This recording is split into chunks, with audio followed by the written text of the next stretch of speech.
Hi, folks. I'm Father Joe Grimaldi. You can call me Joe, and I'd like to welcome you to my podcast. But now, here's our host and friend, Ken Calvert. Hi, everybody. It's Ken Calvert, along with Father Joe Grimaldi, and welcome to the Father Joe Grimaldi podcast. Today's topic is, I think, fairly simple. Maybe not. We'll find out. We're going to talk about a retreats. We're going to take a retreat. I'm going to attend a retreat. First of all, explain what is a retreat. Well, I think most people will have some idea in their minds, of course, about what a retreat is, but there are several types of formal retreats as such, okay?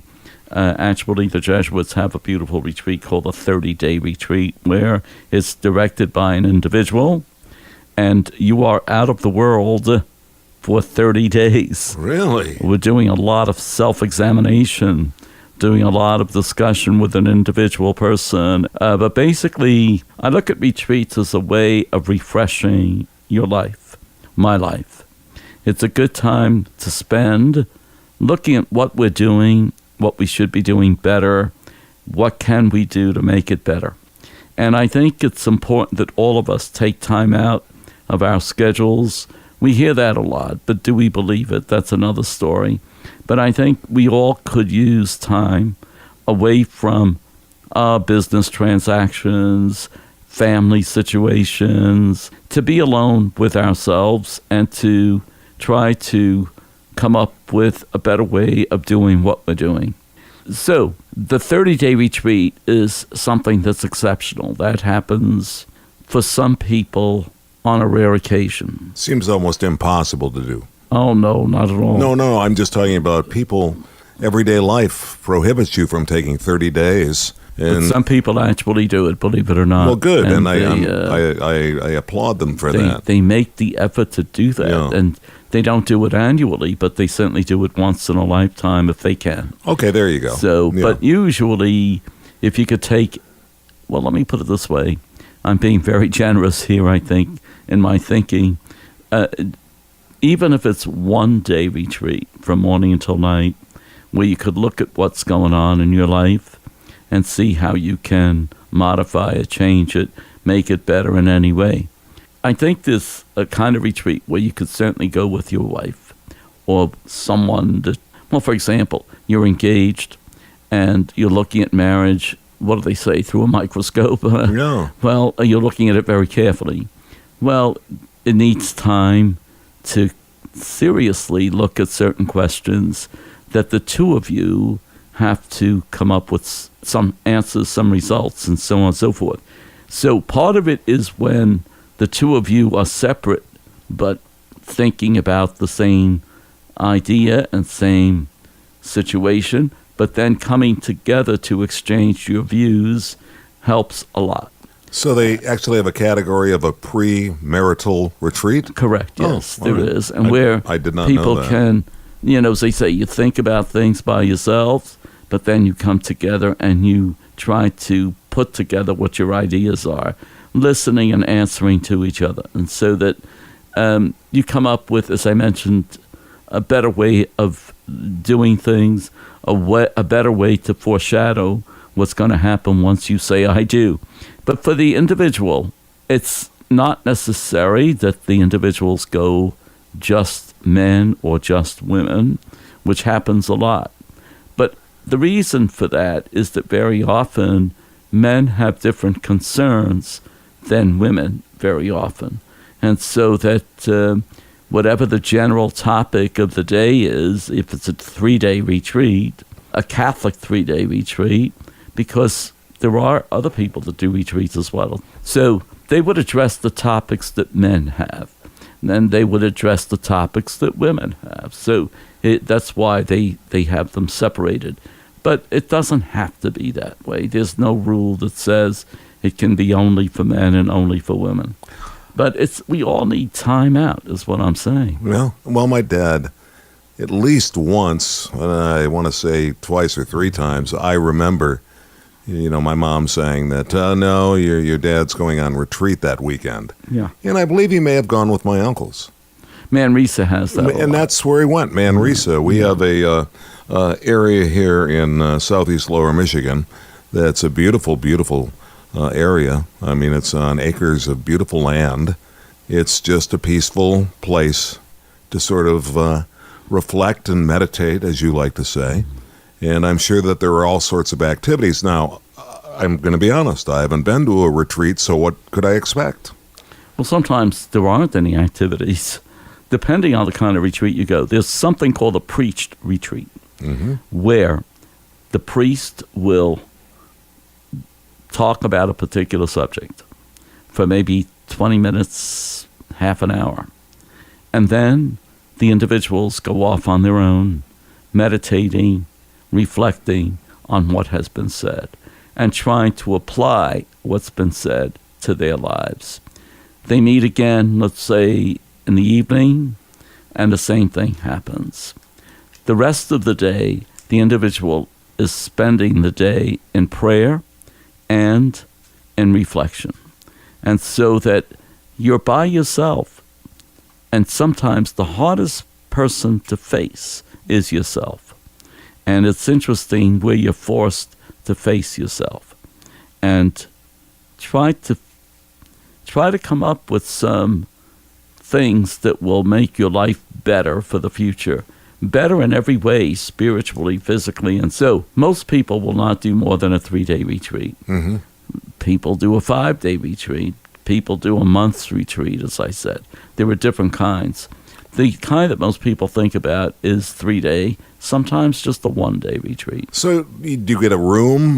Do you share a room? Do you have expect it to be a rather Spartan room where you just bunk down for the evening? I would assume that you unplug from all things. There's probably not a television anywhere in that room. No, you're right. And you're encouraged to probably turn your cell phone off, or maybe not. I don't know. I don't know. You're encouraged, but we're adults. Right.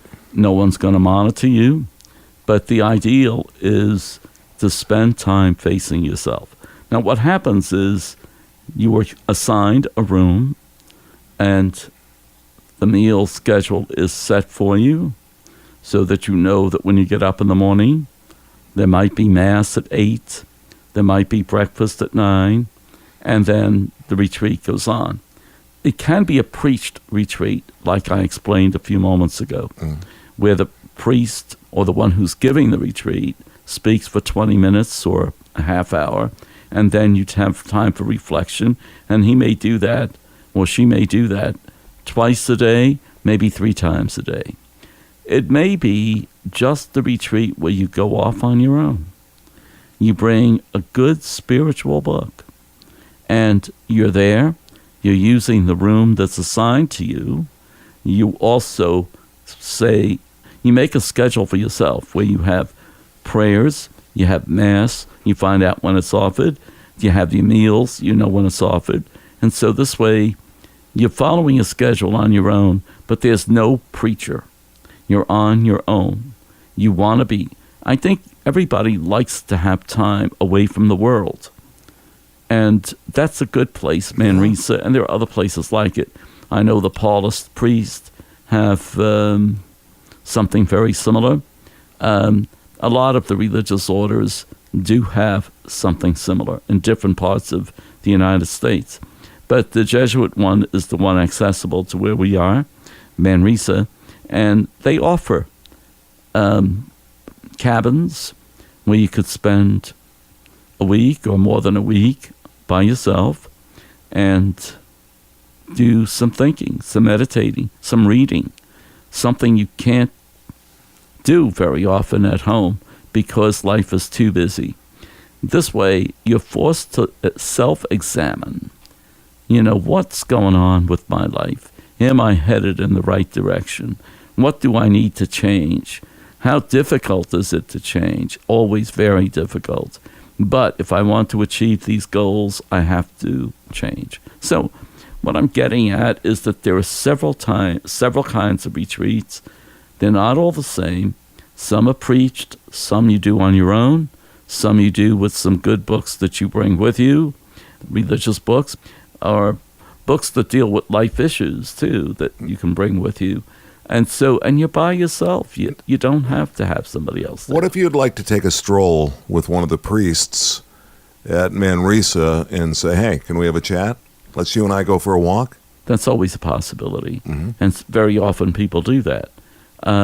Although they will say that there'll be somebody available for doing that at a particular time. So, yeah, you could adjust it that way. That's not a problem. How many priests are on site at Manresa? See, on any given day, there might be 3 or something like that. I don't know what the answer is there. But do they live right there at Manresa? Usually. At the retreat house or the grounds? Well, they call it their center, but it's usually there. Okay, at the retreat center. Let's take, for example, you just do the weekend. You pull in, you park, you probably don't want to go back to your car until when you leave, right? Correct. All right. But if you go for a week or a month, 30 days, you can certainly go off campus for a few hours, can't you? Or is it recommended that you don't? Well, it depends why you're there, okay? If it's just physically getting away from hectic life, hectic living, certainly there's no problem with that. But if you're in earnest doing a 30-day retreat, you're just going to be busy meeting with someone on a regular basis and examining your life in a very careful way. Now, if you need to get away, always there's that possibility. But usually, the people that do 30-day retreats do not go away, usually. Right. It can happen. Right. Now, if you're there for the weekend, I don't see the reason why you would have to leave. I wouldn't see the need either, no. And if you're there for the day, obviously, it's not even, that's even less. But, so you leave your car there and you concentrate on why you're there. So, can you get a group of guys and say, hey, listen, I'm thinking about doing this retreat. How about it? You interested? No thanks, no. Somebody else might say, yeah, I'll do it. Let's do it. You can. However, there's a danger that then it'll become a gathering of friends, which is not bad on a different situation. But if you really want to examine your life, it's going to be difficult to say, oh, come on, let's go out to eat tonight. Right. You know, this kind of thing. And sit then at my table. Yeah, and it's a party then, this type of thing. So it's better to go on your own. If other people want to do that, that's fine. But if the intention is to have drinks and dinner together and all of that. Well, there's going to be no alcohol or anything like that at the retreat, I would think. There isn't. But, but if you're going to have a group, who's going to stop them from bringing stuff, and let's, you're right. Let's have a party. Right. They don't say it that way. I know that the high schools, on occasion, you'll see that Catholic Central, De La Salle, Notre Dame, Brother Rice, you'll see these pictures of a group of kids that go off to their annual retreat. They all know each other because they're all going to high school together. That may be different for that particular group and how they handle it. But it's their first exposure to going on retreat. Yes, and it's a very beneficial one. Sure. Yeah, and even though they go as a group, they certainly have a schedule to follow. And usually they're on their own individually. And so it's not like always, what's the word I'm looking for? Fun and whatever, this type of thing. Hijinks? Whatever. You remember us in 1969. Yeah. The class of. Well, there was a little madcap hijinks going on occasion, not very often, of course. No. But that's what made them unique. Yeah, that's right. That's what, it helped. It helped. We had some laughs along the way. Do you recommend that as a Catholic you should at least attend one retreat in your life? I would recommend more than one. More than one? Yeah, I think because we all need, at times, maybe you don't have to do it annually, but you could do it every other year or something like that. When you step back, look at what you're doing. My life's a mess. I need to clear up this, that, or the other thing. Take, for example, the difficult thing of stopping smoking or drinking. Now, usually a retreat isn't going to let you stop drinking. I think you need more therapy than that.